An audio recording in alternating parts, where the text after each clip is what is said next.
Hello everyone, welcome back to our channel. এখন প্রায় বাজে হলো 12টা। এখন আমি এখানে টিভি দেখছি। চল দেখি মা কি রান্না করছে।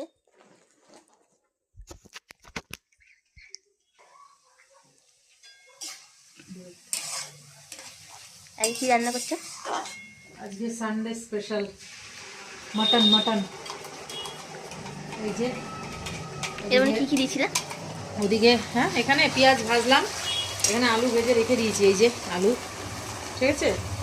আর এখানে আছে পেঁয়াজ ভাজলাম, আর এখানে আদা, কাঁচা লঙ্কা, আদা, পেঁয়াজ, রসুন সব রয়েছে এতে, টমেটো, ঠিক আছে। আর এই যে এটা পেঁয়াজটা ভেজে মশলাটা দিয়ে দিলাম।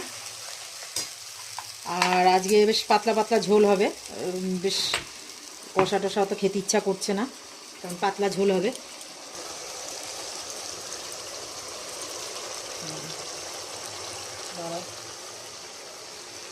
এখানে এই যে মাংসটা কষিয়ে না একেবারে কুকারে দিয়ে দেবো। অন্যান্য দিন মানে সেদ্ধ করে নিই আর ইয়েতে দিই, কী বলে, কড়াইতে আবার মানে কষাই। তো আজকে আর ওই কড়াইতে রাখবো না, কুকারে দিয়ে দেবো, মানে পাতলা ঝোল হবে। কর্তা মশাইয়ের মানে হ্যাঁ, এই যে দেখো মাটনটা ধুয়ে দায়ে রেখে দিয়েছি এখানে, একদম সিম্পলভাবে করব। এটা গরম মশলা একটু নিয়ে রোস্ট করে মানে একটু করে লাস্টে দেবো, ঠিক আছে।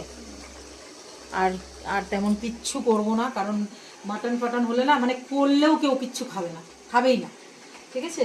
আর ভাতটা লাস্টে বসাবো, যেহেতু ঠান্ডা, গরম গরম ভাতটা ইয়ে হবে। এমনিও মাটন তো বেশি মানে গরম ভাত না হলে হবে না, ঠান্ডা হয়ে যায়। চলো রান্নাটা করে নিই, তারপর দেখাচ্ছি।